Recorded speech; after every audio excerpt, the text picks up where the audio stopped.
Hi hello నమస్తే welcome back to my channel my little Angel world. Hello my dear lovely family members and friends, మీరందరూ ఎలా ఉన్నారు? నేను చాలా బాగున్నాను. మీరు కూడా చాలా బాగున్నారని, బాగుండాలని మనస్ఫూర్తిగా దేవుణ్ణి కోరుకుంటున్నాను. ఈరోజు ఒక కర్రీ చేయబోయి ఇంకొకటి చేశాను. ఎందుకు అనేది ఈ వీడియోలో చెప్తాను. ఇక్కడ ముందుగా ఒక రోల్ తీసుకున్నాను. ఆ రోల్లో ఒక ఇంచు అల్లం ముక్క, అలానే ఒక 10 వెల్లుల్లి రెబ్బలు తీసుకొని దంచుకున్నాను. అలానే ఒక 3-4 పచ్చిమిర్చిలు కూడా తీసుకొని దంచుకున్నాను. ఇలా రోట్లో దంచి చేసే కర్రీస్ చాలా టేస్ట్గా ఉంటాయి. అది మనలో చాలామందికి తెలుసు కదా. ఇప్పుడు పెద్ద పెద్ద రోల్స్ మెయింటైన్ చేయటం అంటే కష్టం, కానీ చిన్న రోల్లో కుదిరినంత వరకు ఒక 5 నిమిషాల ముందుగా వంట స్టార్ట్ చేసుకుంటే సరిపోయిద్ది. ఓకేనా? ఇంకా ఈ నూరిన అల్లం వెల్లుల్లి పచ్చిమిర్చి మసాలా ముద్దని తీసుకెళ్ళి చికెన్లో వేసా. అలానే అందులో కాస్త ఒక స్పూను మిరియాల పొడి, అలానే కొంచెం ఉప్పు, అలానే కొంచెం పసుపు, అలానే ఒక 4-5 స్పూన్ల పెరుగు కూడా వేసుకున్నాను. వేసి బాగా కలపండి. కలిపేసేసి మ్యారినేట్ చేసి పక్కన పెట్టుకోండి. పెరుగు పుల్లరా లేకపోతే ఫ్రెష్‌దా అనేది డిపెండ్స్ అపాన్ యూ అండి. ఎందుకు అనంటే మీ దగ్గర ఏ పెరుగు ఉంటే ఆ పెరుగు కలుపుకోండి. ఇన్ కేస్ పుల్లటి పెరుగు అయితే కొంచెం తగ్గించండి. ఫ్రెష్ పెరుగు అంటే కమ్మటి పెరుగు అయితే కనుక యాజ్ యూజువల్‌గా 4-5 స్పూన్స్ వేసుకోండి. ఓకేనా? లేదంటే రేపొద్దునే మనం ఈ కూర చేస్తామన్నప్పుడు ఒక చిన్న గిన్నెలో పెరుగుకి తోడు పెట్టుకోండి, సరిపోయిద్ది. లేదా ఫ్రెష్‌గా ప్యాకెట్ తెప్పించుకొనైనా వేసుకోండి. ఇంకా దీనిలోకి జీడిపప్పు, అలానే కాస్త గసగసాలు వేసి ఫ్రై చేసుకుంటున్నాను. దీనికి ఇది అని పేరేం లేదు. ఆ రోజు నా మనసుకి ఎలా అనిపిస్తే అలా చేస్తాను. ఈరోజైతే దీన్ని నింపాదిగా ప్రశాంతంగా ఒక రేంజ్లో చేద్దామనేసి మైండ్లో ఫిక్స్ అయిపోయి ఉన్నాను అనమాట. నిజంగా మనకి యూట్యూబ్ చూస్తేనే కాదండి, యూట్యూబ్ చూసినప్పుడు కొన్ని థాట్స్ వస్తాయి. కొన్నిసార్లు రేపు ఏం చేయాలి అని ఆలోచించినప్పుడు కర్రీ అంటే డైలీ ఒకటే రకంగా చేస్తే మనకి బోర్గా ఉండిద్ది, తినే వాళ్ళకి బోర్గా ఉంటుందేమో అని నా ఫీలింగ్. ఓకే, మనకొచ్చిన పనితనాన్నంతా ఇంటి వాళ్ళ మీదే కదా చూపించేది, హిట్ అయినా పట్టైనా కానీ. సో ఇంకా అవి జీడిపప్పు గసగసాలు వేయించుకొని తీసి పక్కన పెట్టుకొని అదే కడాయిలో ఆనియన్స్ పచ్చిమిర్చి వేసుకొని బాగా ఫ్రై చేసి వీటిని కూడా తీసి పక్కన పెట్టుకోండి. ఇప్పుడు ఇందాక మనం వేపుకున్నాం కదా జీడిపప్పు గసగసాలు, వాటిని ఒక్కసారి ఒక ఇచ్చేయండి.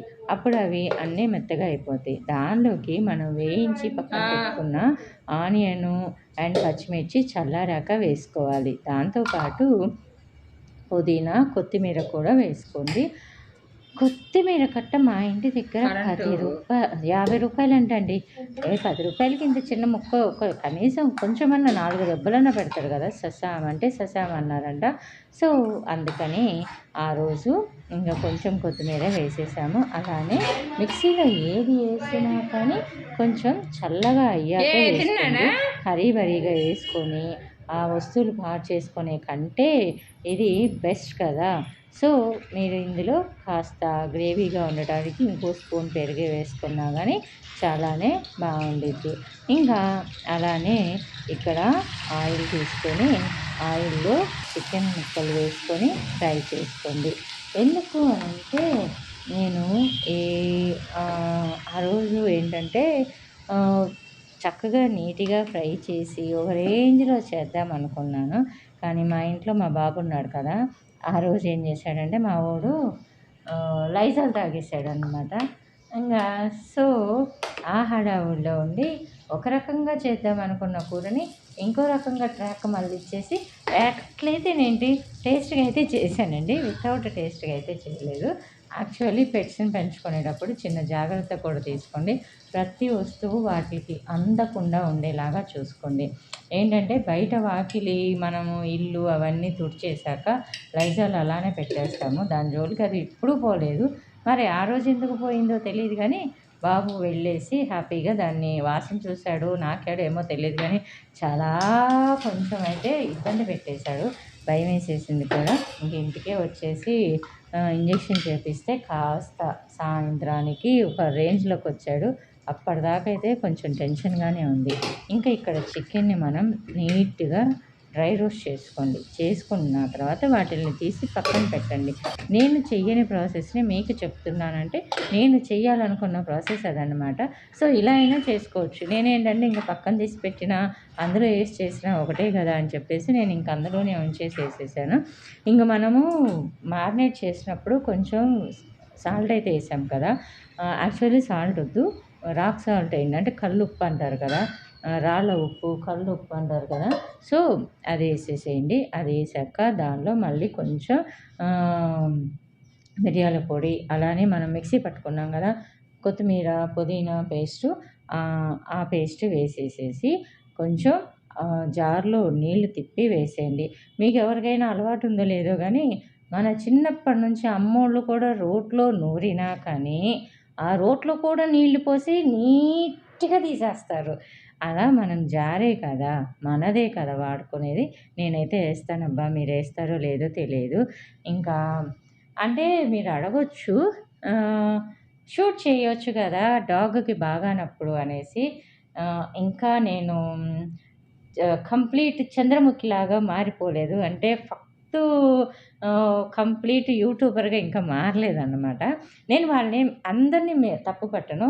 ఏంటంటే ఒక పని అలవాటు అయిపోయిందంటే అది మంచైనా చెడైనా ఫస్ట్ షూట్ చేయాలనిపించింది. ఇంత బాధలో ఉండి కూడా నువ్వు వీడియో తీసావా అని నేను కొంతమందిని చూస్తున్నాను. అలా అనొద్దబ్బా.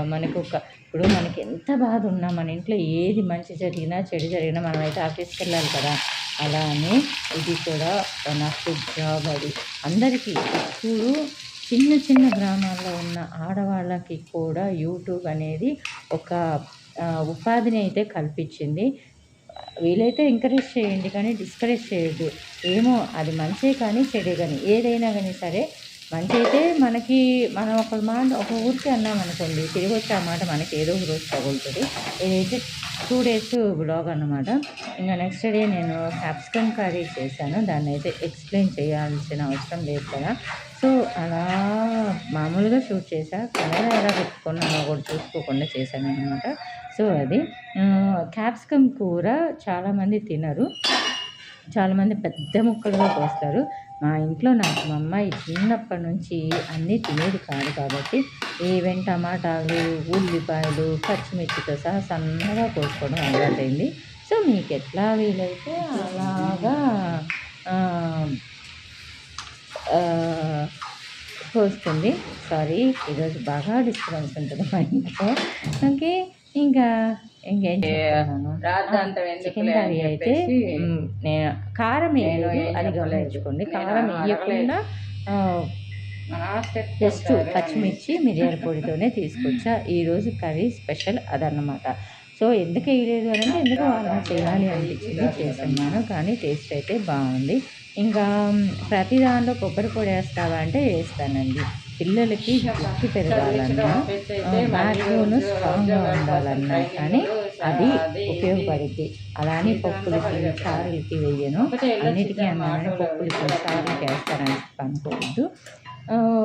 యాక్చువల్లీ మా అమ్మాయి అయితే కొబ్బరి తినదు, అందుకని కొన్ని కూరలకి ఇది వేస్తే బాగుంటుంది, టేస్ట్ ఎన్హాన్స్ అవుతుంది అనుకున్న దానికైతే కొబ్బరి పొడి వేస్తాను. అండ్ కసూరి మేతి అయితే మ్యాక్సిమం అన్నిటికీ వేస్తాను, ఈవెన్ పప్పులో కూడా వేస్తాను. హెల్త్కి చాలా మంచిది, డయాబెటిక్ పేషెంట్స్కి ఇంకా ఇంకా ఇంకా ఇంకా మంచిది. మనం పచ్చిదే వాడుకోని అవసరం లేదు. ఈవెన్ ఎండిన దాన్నే కసూరి మేతి అంటారు. ఇంకా ఇక్కడ ఆలు బజ్జీ చేస్తున్నాను అన్నమాట. సో ఆలు బజ్జీ కోసం అప్పటికప్పుడు అప్పటికప్పుడు చేయాలి అనిపించింది, చేసుకున్నాను. ఇందులో శనగపిండి తీసుకున్నాను. అందరూ వంట నేర్చుకునే వాళ్ళు చేసే పని ఏంటంటే ఒకటేసారి వాటర్ పోస్తారు, అలా పోయొద్దు. కాసిని వేసుకోండి. ఇంకా ఇది చిన్న పిల్లలు కూడా చేయొచ్చండి.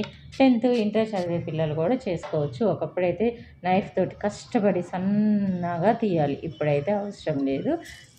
ఆనియన్ చాపర్ అది ఉంది కదా, వాటితోటి అలా చేసుకోవచ్చు అనమాట. స్లైసెస్గా వేసుకుంటే చాలా థిన్ స్లైస్ వస్తాయి. మనకు పెద్ద ఆలు ఉంటే చాలు, ఇంట్లో వాళ్ళు తినేసేస్తారు. కానీ బయట తిన్నయి ఎందుకు ఎక్కువైతాయి, ఇంట్లో చేసుకున్నయి మనకి ఎన్ని తిన్నా ఎందుకు ఎక్కువ కాదు అని ఎవరైనా ఎప్పుడైనా ఆలోచించారా? మేమైతే ఆలోచిస్తామండి. ఎందుకంటే వాళ్ళు సోడా ఎక్కువ కలుపుతారు. అది హెల్త్‌కి అంత మంచిది కాదు. టేస్ట్ ఉన్నా లేకపోయినా ఇంట్లో వితౌట్ వంట సోడాని యూజ్ చేయడం మానేసేయండి. ఇంకిక్కడ మా వాడికి ఫుడ్ రెడీ పెడుతున్నాను. అదేంటంటే హాట్ వాటర్‌లో ఏస్తే తొందరగా నానిపోతాయి. నేను ఈరోజు కొంచెం లేట్‌గా నానేస్తున్నా. అందుకని ఎక్కువ హాట్ వాటర్ పెట్టేసా. సో, దాన్ని తీసుకెళ్ళి ఫ్యాన్ కింద పెట్టేసేస్తాము. అది ఒక అరగంటకి చల్లారిపోయిద్ది. లేదంటే ఒక 1 అవర్ ముందు నుంచే గోరువెచ్చటి నీళ్ళల్లో నానబెట్టేసేస్తే సరిపోతదనమాట. ఇంకా ఇక్కడ ప్యాకెట్ ఏంటి అనంటే నేను పెసలు మొలకల్లాగా చేయడానికి చేశాననమాట. సో, ఈజీ అండి. దానికోసం పెద్ద ప్రాసెస్ ఏం అవసరం లేదు. ఆ గిన్నెలు, ఈ గిన్నెలు ఏం అవసరం లేదు. పెసల్ని నైట్ నానబెట్టండి.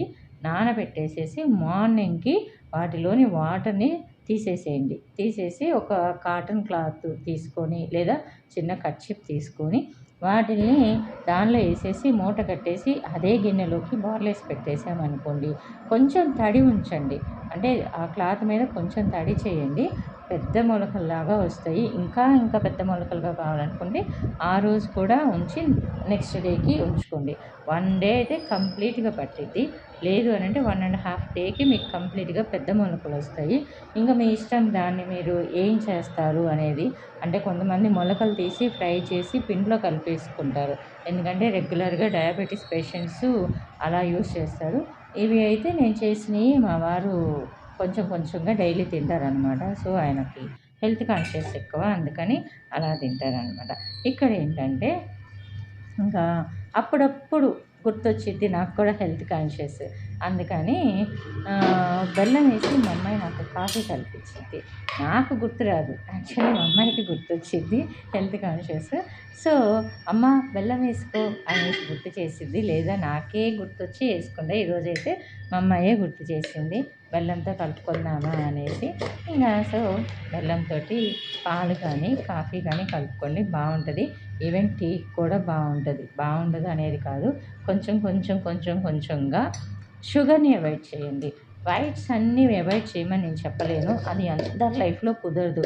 వైట్స్ అంతా కంప్లీట్‌గా అవాయిడ్ చేయటం అంటే బియ్యము, మైదా పిండి, షుగరు, బొంబాయి రవ్వ ఇవన్నీ అవాయిడ్ చేయడం కష్టం. కానీ హెల్త్ కోసం అనుకున్న వాళ్ళైతే కొంచెం చేయండి. ఓకేనా? అంటే కంప్లీట్‌గా అని చెప్పను గానీ చేస్తే మంచిది. ఎవరి వీలుని బట్టి వాళ్ళు చేయండి. ఓకే. ఇంకిక్కడేంటంటే ఐస్ క్యూబ్స్ కోసం వాటర్ పెడుతున్నాను. ఇలా వీక్‌లో 1 ఆర్ 2 డేస్ పెట్టుకున్నామనుకోండి, సమ్మర్ కదా! చాలా టయర్డ్ అయిపోతాము. బయట నుంచి వచ్చినా గానీ, లేకపోతే కుండలో వాటర్ తాగినా గానీ మనకేంటంటే అబ్బా! ఇంకా నాలుక మీదే దాహం తీరినట్టుండదు. అప్పుడు 2 ఐస్ క్యూబ్స్ ఏసుకొని కాసిన వాటర్ తాగామంటే హమ్మయ్య! అని అనిపిచ్చిద్ది. సో, నేనైతే ఎక్కువగా ఇలాంటి వాటరే తాగుతాము. మా గురించి పెట్టుకునేయే. ఇంక ఐస్ క్యూబ్స్ ఏంటంటే ఎవరన్నా ఇంటికొచ్చినా గానీ గబక్కన కలిపియొచ్చు. అండ్ మనమైనా గానీ ఏదన్నా జ్యూస్‌లో ఏసుకోవాలి అన్నా గానీ సమ్మర్ కదా! అందరూ జ్యూసెస్ తయారు చేస్తారు. సో, అలాంటి వాటిలకి పనికొచ్చిద్దనమాట. ఇంకా మీకు ఎలాంటి వీడియోస్ కావాలి అనేది నాకు కింద కామెంట్ సెక్షన్‌లో తెలియచేయండి. నా వీడియోస్ మీద మీ అభిప్రాయాలు, సూచనలు, సలహాలు ఏమైనా ఉంటే కూడా కామెంట్ సెక్షన్‌లో షేర్ చేయండి. నా ఛానల్‌ని ఇంకా సబ్స్క్రైబ్ చేసుకోకుండా ఉన్నట్టయితే ఇప్పుడే సబ్స్క్రైబ్ చేసుకోండి. సబ్స్క్రైబ్ బటన్ రెడ్ కలర్‌లో ఉంటది. దాన్ని క్లిక్ చేస్తే బెల్ ఐకాన్ వస్తది. దాన్ని క్లిక్ చేసి ఆల్ అనే ఆప్షన్‌ని ఎంచుకుంటే ముందు నేను చెప్పే మరిన్ని ఇంట్రెస్ట్‌కరమైన సిరీస్ అప్డేట్స్ వీడియోస్ అన్నీ మీకు నోటిఫికేషన్ రూపంలోకి వచ్చేస్తాయి. ఇంకా and last but not least 1 word చెప్తాను. పొదుపు పక్కాగా ఆడవాళ్ళు చేసుకోండి. రూ. 10 ఖర్చు పెడితే రూపాయి అయినా దాచుకోండి. ఆ రూపాయి దాచి రేపటి రోజున ఇంకో 1 గ్రామ్ గోల్డ్ జ్యువెలరీనో ఏదో ఒకటి కొనుక్కుందాము అని ఏదో ఒక చిన్న టార్గెట్ పెట్టుకోండి. ఒక చీర కొనుక్కోవాలనో, లేకపోతే మీ చేతులతో మీ పిల్లలకో, మీకు ఎవరికో ఒకళ్ళకి ఏదో ఒకటి గిఫ్ట్ దాయడానికి ఒక రీజన్ ఒక రీజన్ ఇందుకే అని నేను చెప్పను, ఎందుకైనా కానీ కావచ్చు. గోల్డే కొనుక్కుంటారు, పట్టు చీరలు కొనుక్కుంటారు, లేకపోతే ఇంక దేనికి మనం ఒక్కదానికి అని దాస్తే ఇంకో దానికి కూడా ఉపయోగపడిద్ది. ఆడవాళ్ళనే కాదండి, మగవాళ్ళు కూడా చేయండి. చాలామంది ఇళ్ళల్లో మగవాళ్ళు ఆడవాళ్ళకి ఆర్థిక స్వాతంత్ర్యాన్ని ఇయ్యరు. ఎందుకంటే ఎక్స్ట్రాగా ఖర్చు పెడతారు అని. మహా అయితే ఎన్నాళ్ళు ఖర్చు పెడతారండి? ఓ 6 నెలలు, ఓ సంవత్సరం, అంతలోగా ఆస్తులు తరిగిపోతాయా? పోనీ వాళ్ళు ఖర్చు పెడతారు కదా! మీరు దాచినప్పుడు మీ ఇంట్లో వాళ్ళకి, మీ మిసెస్‌కి, మీ పిల్లలకి చెప్పండి. నేను ఈ ప్లాన్స్ చేస్తున్నాను, నేను ఇలా సేవింగ్ చేస్తాను. సో, నువ్వు అడిగినా నేను ఇయ్యను. కాకపోతే ఇన్‌కేస్ రేపటి రోజున నాకు ఏదన్నా హెల్త్ ఇష్యూస్ వస్తే ఇది ఇందుకు ఉపయోగపడిద్ది అని చెప్తే ఎలాంటి వాళ్ళైనా మోల్డ్ అయిపోతారు. ఇద్దరు భార్యాభర్తలు ప్రతీదీ షేర్ చేసుకోండి. ఓకేనా? Thanks for the watching. Bye bye. Take care. See you soon again.